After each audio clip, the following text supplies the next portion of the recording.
Здравейте хора, в това видео ще си говорим за std-any и за std вариант. Реших да ги направя в едно видео, понеже първоначално човек без опит бързо се залъгва, че те си приличат или са едни и същи. Ще започна с std-any. Знаем, че в C++ всяка променлива трябва да има конкретен тип. Дали ще е цяло число int, дали ще е pointer към int, дали ще е float, дали ще е някакъв клас. Трябва да има конкретен тип. Да, но не баш, защото std-any може да държи всеки един тип. Първо ще направя нещо много бързо, накратко, да видим горе-долу синтакса на std-any и после ще направя нещо смислено, кога това нещо можем да го ползваме. std-any type е равно на 5. Сега тук говорим за два вида cast. Защо са два вида cast? Единият тип cast е когато искаме да направим anyCast и казваме към какъв тип искаме да го каснем, към цяло число, кое искаме да каснем, типа. И това нещо ще ни върне очевидно int type. Пускаме тази програма и няма да го принтираме, понеже то... Айде ще го принтираме за всеки случай. std-cout int type и endline. Сега това ще принтира 5. Хубаво. Сега, ако това нещо, тук напишем 5,5 float и искаме да го каснем към int, това нещо ще се компилира и вижте какво ще излезе. Веднага дебъгър ни изпрати в throw but anyCast, защото хвърли exception, който не е обработен. Спираме програмата. Сега също това нещо има друг вид кастване. Със същия синтаксис, обаче ако кастваме поинтърче и разликата каква е, тук подсказва, трябва типа да сочи към тип, който е от тип int. В случай ние можем да му подадем референция към any и то да се опита да касне any към int и аз вече мога да сложа към него с int type. Какво е предимството на това нещо? Сега очакваме да получим 0. Защо 0? Защото ние по този начин първо ние него да референсваме. Това е първият проблем. Да видим стойността му. Сега вече виждаме, че той е null pointer. И идеята на този anyCast по този начин е, че той ще бъде null pointer, ако не е успяло кастването. В случай, ако това го направим 5, вече е някакво цяло число, може да бъде каснато и вижте, че получаваме резултата 5. Плюсовете на това нещо е, че не трябва да обработваме ексепшени и другия плюс е, че можем да направим една по-кратка проверка, която изглежда ето така. If auto на поинтера е равен на std anyCast към типа, който искаме да пробваме да го каснем и подаваме референция към този anyType. Това е първият expression и ако поинтера не е null pointer, т.е. е успял каста, тогава искам да ми принтираш стойността на този поинтер. Тук имаме 3 точки, трябва са 2. И това нещо ще работи абсолютно аналогично като преди малко. Готиното нещо е, че ако сега го направя float, няма да стигнем до изпълнението на if, понеже втората проверка ни пази. Другото предимство е, че този тип тук не го копираме. Имайки представа вече от базовата функционалност на any, горе-долу как работи, сега искаме да направим практически пример. Искаме да направим концепция, имаме някаква видеоигра и искаме да изпратим някакво събитие, което не искаме да обвързваме в код директно, а искаме да можем да добавим динамично някакви неща. Нека започнем да пишем, за да стане по-ясно. Искаме структура event, в която той ще има име, със сигурност, за да знаем какво е. Искаме да направим ключ стойности, няма нужда да са наредени, нека да са последователни, както са били влезли. std string ще ни е ключа, искаме по string да ги именуваме и искаме да можем да пазим всяка една информация вътре. И това е дата. Сега, ако искаме да направим някакъв ивент, който има такива неща, нали, първоначално там ООП, Solid, работи, почваме тук, мислим за едно наследяване и така нататък. В случая тук е доста по-прозното и това по-скоро е плагин архитектура. Можем да добавим просто друга структура по този начин. Damage info, int amount, това ще е едната стойност и дали е critical. И имаме този damage info и искаме да го вкараме това нещо ето тук. Как става това нещо? Значи, това го трия. Искаме сега да имаме event. Event е и даже да му искаме някакъв hit. Това му е името. И сега искаме някаква функция apply damage info към ивента. Значи искаме някакъв void, който да приема евента по референция, защото ще го поправя. И в този евент искам да му кажа, ти ще си в датата, ти ще се казваш damage. Ще давам damage и ти ще си равен на damage info, като с този initializer list ще му дам стойности, примерно 120 и дали е critical, ами true, да кажем, че ще е critical. И по този начин прилагам информация без наследяване, без някакви други сложни неща. Просто въвеждам информацията.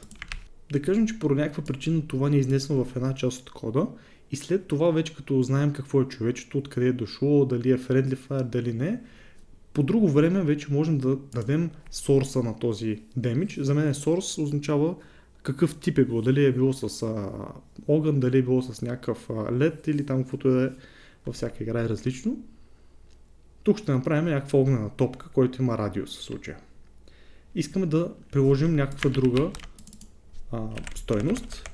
Apply damage source, примерно ще го кръстим. И това ще е същото. И тук искаме на дата да сложим source. Е равно на source искаме да е какво е като тип. Препоръчително е да има експлицитен каст към стринг, когато ще пишем стрингове, да не е просто const от някакви елементи. И освен този source искаме да добавим и още нещо, радиуса, нали казахме огнена топка, радиус, да кажем, че е 15,5.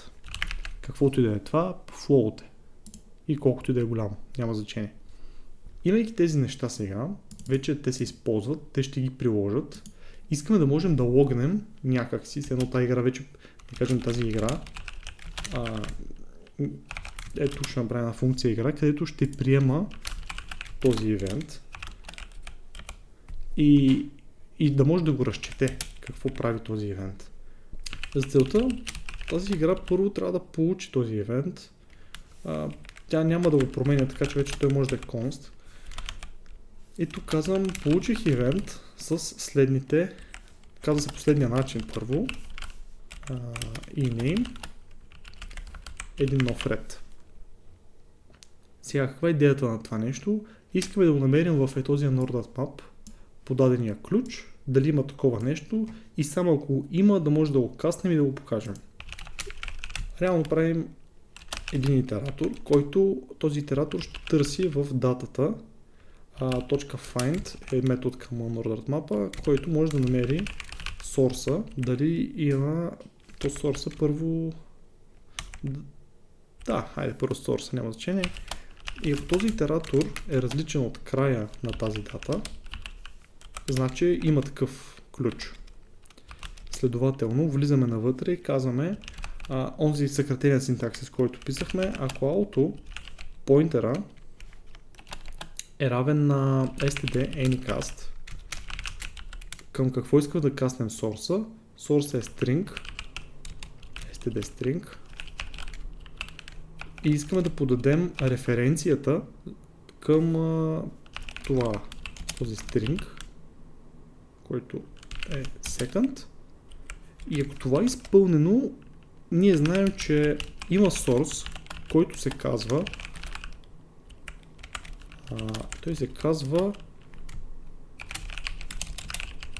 каквото има в стойността на поинтера. Опс. Така. Това нещо аналогично трябва да го направим и за другите. Сега очевидно тук ще напишем радиус. Тук вече трябва да го кастваме към float. И тук да пише радиус. Аналогично имаме damage source, ако покрихме до момента, и сега искаме това с damage info. Това е по-интересното. Искаме да пише damage в този същия мап, да можем да го кастнем към damage info структурата и да кажем damage. Това ще е малко по-сложно изречение сега. Тук сега ще го направим цялото. Така, damage. Искаме да достъпим на тази структура неговия amount и дали да има нов ред, се чуда. Ами няма да има нов ред. И след това искаме да направим един expression на база това дали е critical. Как го проверяваме дали е critical? Putr. Ако е critical, изпиши crit. Ако не е, не пиши нищо. И сега ако подадем на тази игра, тя е функция в случая, подаваме този ивент. Всичко е много упростено, за да може да стане в едно видео, иначе мисля, че идеята е ясна каква е. Какво ще изпиши сега? Ето. Изчетохме от std_any всичко, което сме добавили и вече сме го приложили. Нещо, което трябва да се запомне за std_any е, че той е доста бавен. Той е бавна операция, когато се използва по какъвто и да начин, има доста performance overhead. Другото нещо, което бих ви посъветвал, не го ползвайте, ако изключително не ви потрябва точно това нещо, с точно някакви такива функционалности, които да са гъвкави. И задължително не ви трябва скорост. Няма как да имате скорост и std_any едновременно. Мисля, че стана пределно ясно как ползваме std_any. Сега, за да запазя всичките тези неща, any example ще направя и всичко от мейна ще го вкараме тук в any. И реално мога да продължа примера ми вече с вариант. За целта вариант, добавяме го и тук продължаваме да пишем примера с вариант. Какво е std вариант? std вариант е структура, която може да пази множество различни типове, пак едновременно, но може да пази един от тях едновременно. Какво означава? Или е това или е това. Не може и двете да е едновременно, не може да има две стойности. Това нещо в документацията те го сравняват с Union. Union, който има типове. Union как работи? Ако вътре има unsigned long type A и ако имаме short type B, големината на Union е като най-голямата големина на променливата вътре в него. Тоест в случая ще бъде unsigned long. И те двете споделят една и съща памет и вече зависи от теб, т.е. от програмиста, кога, къде, какво ще пишеш, как ще го ползваш. Това е много рисково нещо, но е доста гъвкаво. И по този същата причина са измислили и вече типизиран Union, който компилатора валидира в компилационно време дали го ползваме правилно. Кога се ползва вариант? Когато имаме затворен списък от типове, т.е. ние знаем всичките типове, които бихме искали да поддържаме и искаме да имаме сигурност в нашия код и не правим компромис с скоростта, както при std_any. std_any можеше да има все едно всички типове тук, все едно представете си вариант, който има всичките типове, това ги конкретизираме тези варианти и това го прави страшно силен. Сега ще разпиша няколко такива примерът, за да добите представа какви неща може да правим с варианти. Ще ползвам using, защото да има някакъв смисъл в думичките, които казвам. Първо, няколко структури, те ще са доста менчки. Struct idle, това са стейтове на игра, примерно, или на човече. Struct idle, то ще е празно, то е idle, то нищо не прави. Struct moving, може да искаме с каква скорост се движим. В struct attacking може да има колко демидж сме набили. И имаме три различни структури и знаем, че една единствена може едновременно да се случва. Тоест не може да си в idle и в attacking едновременно, не може да се движиш и да се атакуваш едновременно. И затова в такъв случай можем да имаме using state е просто да съкрата писането std variant, който е или idle, или moving, или attacking. Не може да е всичките едновременно. Само едно може да е едновременно.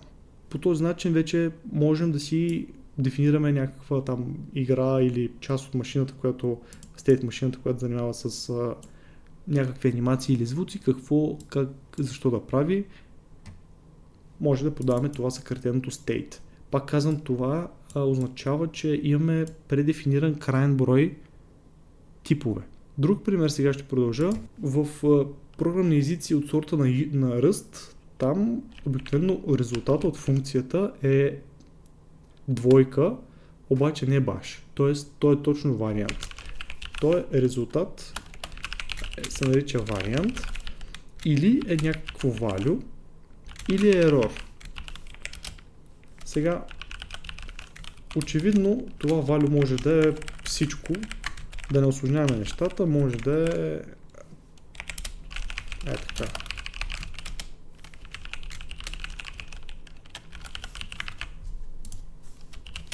По този начин казваме функцията ли ще върне int или ще върне error, а error има name.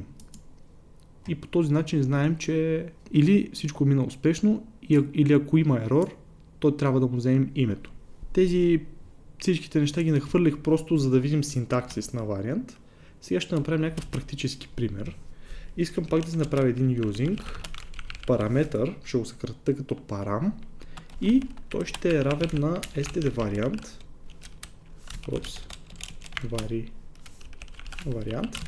и той ще бъде или int, или float, или std string. Ако искаме да запазим някакви параметри от играта ни в някакъв файл, примерно искаме да направим някакси да можем да ги слагаме под общ знаменател, пък те да са различни неща. Вариант е нещо, което доста би ни помогнало. Как ще работи това нещо? Искаме сега param p1, ще ги изреждам като p1, p2, p3. p1 ще е цяло число. p2 може да е 3,14. То е float число. Какво може да е друго? Може да е string.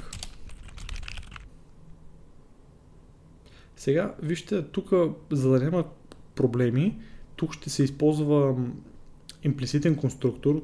На Visual Studio така се сеща, че това е const от 10 елемента. Този, който написахме, иска string, което не е баш същото.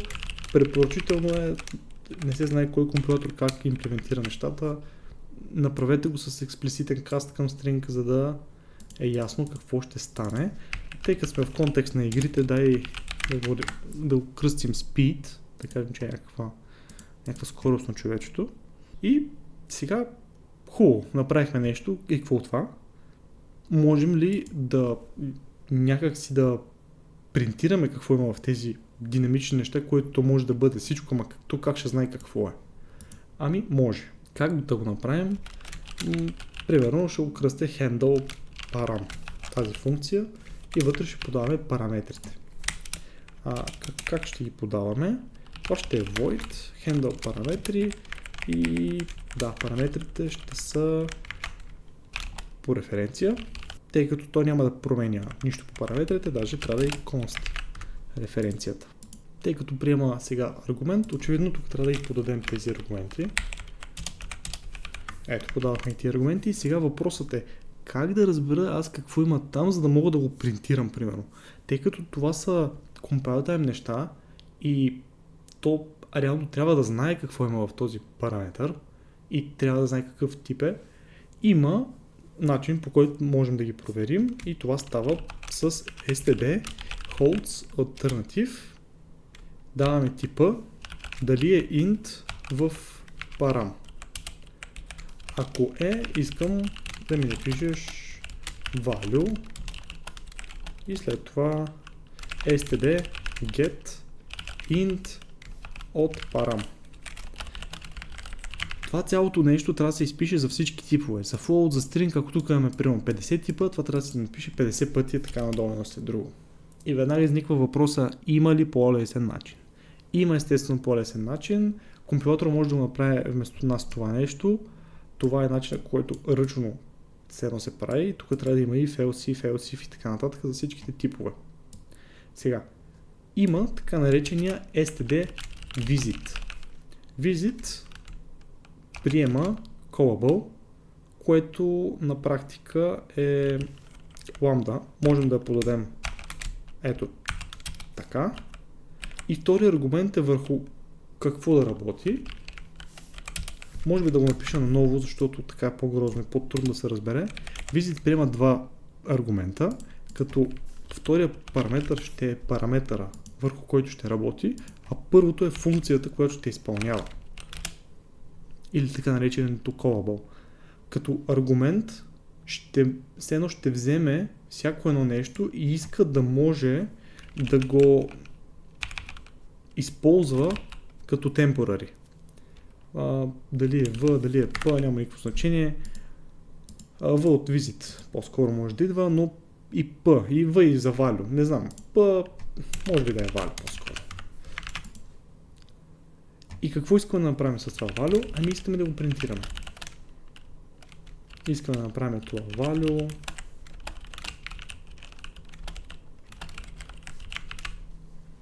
Когато тръгнем да компилираме това нещо, то ще знае всяко едно такова, което се случи и то ще развие holds alternative, което писахме, ще го развие във всичките възможни варианти. И по този начин можем да видим как visit успява успешно да се оправи с типовете и да си ни ги принтира. Естествено, сега, ако имаме трети тип, който е error, и той няма съответно оператор за offstream, вижте какво става. Още и дето се сеща, че нещо не е наред. Нека да го... Къде го? Build. Айде build. След там дали ще compile или build. Вижте какво излиза. Right hand оператора, const error не може да бъде с binary оператора за показване в конзолата. Не може да бъде извикан. Това нещо, повярвайте ми, е невероятно, защото компилатора проверява тези неща. Защото сме сигурни, че това нещо ще работи. Ще се компилира и ще работи както го очакваме да работи. И последното нещо, което искам да говорим във видеото, първо да изтрия това нещо, че ме дразни как свети. Искаме да създадем добре, този резултат. Нека го ползваме този резултат. Success. И сега ще създадем един такъв success. И ще направим един метод update.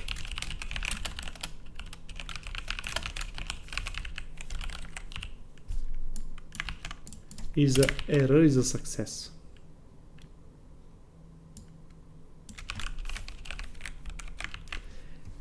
Понякога се случва така в програмата ни, че искаме да имаме масив от някакви елементи, в случай от резултати да кажем, std вектор от резултати,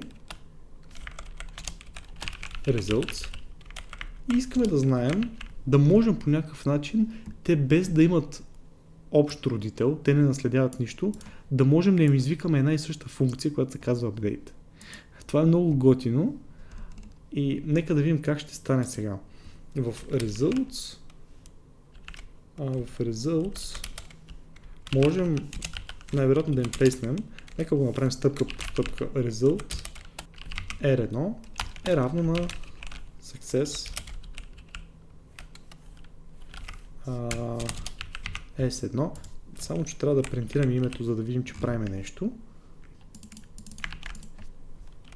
Така.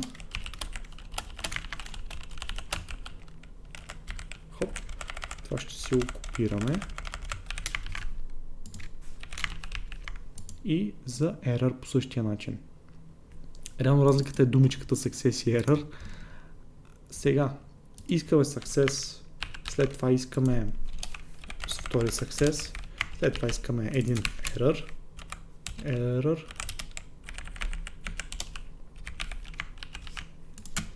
3, 4 и error 2.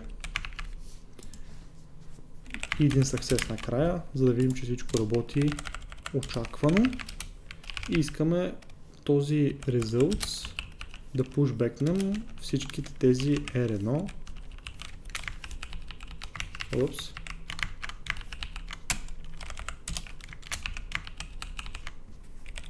Три, 4 и 5.